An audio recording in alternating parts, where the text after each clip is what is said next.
दोस्तों आज की इस वीडियो में मैं आपसे ऑगस्टिन एज की सबसे प्रोमिनेंट राइटर अलेक्जेंडर पोप के बारे में और उनकी इंपॉर्टेंट वर्क्स के बारे में डिस्कस करूंगा। देखिए, सबसे पहले तो इनका टाइम स्पेन था 1688 से 1744 तक का, और ये लिटरेचर में जिस एज में थे उस एज को जाना जाता है नियो क्लासिकल एज के नाम से, और उस एज को इन्होंने डोमिनेट किया था। ये सबसे इंपॉर्टेंट राइटर है, पढ़ने लायक उस एज के। अब नियो क्लासिकल एज बहुत बड़ी थी।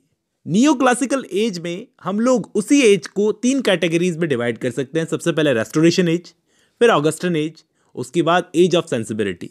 रेस्टोरेशन एज का टाइम स्पेन था 1660 से 1700 तक, जिसको डोमिनेट किया था जॉन ड्राइडन ने। उसके बाद ऑगस्टिन एज का टाइम स्पेन 1700 से 1745 तक मान सकते हैं, जिसको डोमिनेट किया था हमारे अलेक्जेंडर पोप ने। उसके बाद एज ऑफ सेंसिबिलिटी, जिसका टाइम स्पेन था 1745 से 1785 तक, और इसको डोमिनेट किया था इंग्लिश लिटरेचर के great critic doctor Samuel Johnson ने।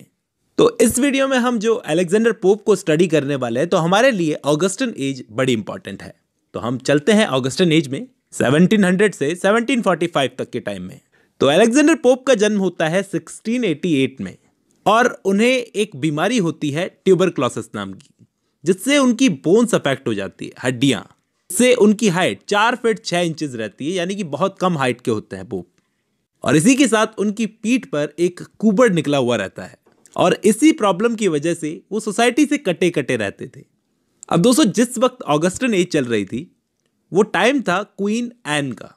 क्वीन एन उस वक्त गद्दी पर बैठी हुई थी इंग्लैंड की, लेकिन क्वीन एन ने अपने टाइम पर लिटरेचर में कोई भी कंट्रीब्यूशन नहीं दिया। इसी वजह से उस टाइम पर जितने भी पोएट, जितने भी राइटर्स, जितने भी, मेनली सटायरिस्ट का टाइम था, तो जितने भी सटायरिस्ट थे उन सबका मेन बिजनेस राइटिंग नहीं हुआ करता था। राइटिंग तो एक साइड बिजनेस की तरह चलता था, मेन बिजनेस तो कुछ और ही हुआ करता था। लेकिन हमारे पोएट अलेक्जेंडर पोप का कोई और बिजनेस नहीं था, वो सिर्फ राइटिंग किया करते थे। अपने वर्क्स लिखते लिखते इन्होंने इतनी सक्सेस हासिल कर ली, इनके पास इतना पैसा हो गया कि उस टाइम पर इन्होंने एक विला खरीद लिया। जहां पर इन्होंने विला खरीदा था वो जगह थी ट्विकनहैम। और ट्विकनहैम में विला खरीदना कोई कम बात नहीं होती थी दोस्तों, बहुत बड़ी बात होती थी। मतलब बहुत एलीट क्लास लोगों का इलाका था, पैसे वाले लोगों का इलाका था। इसलिए इनको ध्यान रखना, वास्प ऑफ ट्विकनहैम भी कहा जाता है। वास्प एक इस तरह का इंसेक्ट होता है, तो इससे कंपेयर किया जाता था अलेक्जेंडर पोप को। अब अलेक्जेंडर पोप मेंबर थे एक क्लब के, जिसका नाम था स्क्रिबलरस क्लब। अब इस क्लब में सिर्फ 5 मेंबर्स थे: John Gay, Jonathan Swift, Thomas Parnell, John Arbuthnot और हमारे अलेक्जेंडर पोप। इस क्लब को बनाया गया था 1713 में। अब पोप के इंपॉर्टेंट वर्क्स को हम लोग देखते हैं। सबसे पहला वर्क था उनका पेस्टोरल। इस वर्क को उन्होंने तब लिखा था जब वो 16 ईयर्स के थे। Windsor forest, essay on criticism, the rape of the lock. इन्होंने होमर के वर्क्स को ट्रांसलेशन करना शुरू कर दिया, इलियड को, ऑडिसी को, जो कि बहुत सक्सेसफुल रहे, काफी पैसा मिला इनको। और इन वर्क्स की ट्रांसलेशन इन्होंने की थी 2 स्कॉलर्स की मदद से, फैंटम और ब्रूम। फिर डंसियार्ड, एसे ऑन मैन, और भी काफी सारे इंपॉर्टेंट वर्क्स हैं इनके। हम बात करते हैं इनकी सबसे important work, the rape of the lock की। ये एक मॉक एपिक पोएम है, और ये एक पैरोडी है इलियड पे।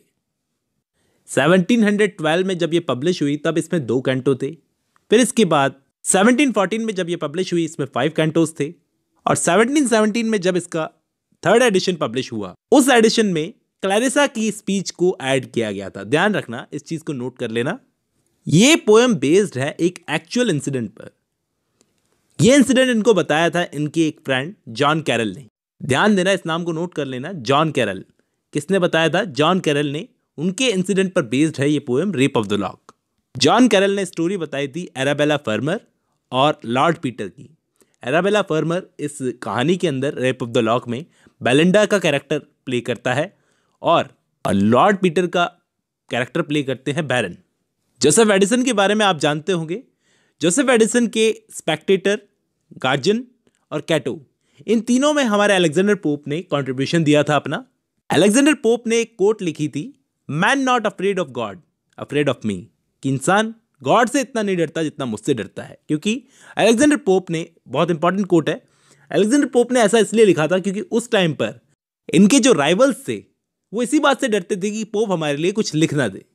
अब एक इंपॉर्टेंट चीज नोट कर लो, डॉक्टर सैमुअल जॉनसन ने इनके लिए क्या कहा है? If Pope be not a poet, where poetry to be found. Matthew Arnold ने भी ड्राइडन को और इनको अलेक्जेंडर पोप को क्लासिक्स ऑफ और प्रोज ऐसा कहकर संबोधित किया है। अलेक्जेंडर पोप ने अपने टाइम पर एक राइटिंग स्टाइल को बड़ा फेमस किया था। उस राइटिंग स्टाइल का नाम था हेरोइक कपलेट। हिंदी में इस राइटिंग स्टाइल को हम हेरोइक कपलेट के नाम से जानते हैं। ये उस टाइम पर इंग्लिश लिटरेचर में एक नई पोएटिक फॉर्म थी, इसलिए इस फॉर्म को या स्किल को बहुत जल्दी सक्सेस मिली।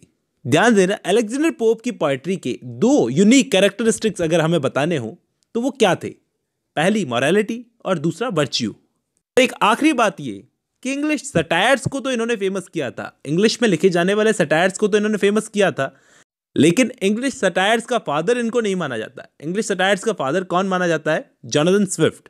उम्मीद करता हूं आज की ये वीडियो आपके लिए हेल्पफुल साबित होगी। दोस्तों, आज की इस वीडियो में बस इतना ही।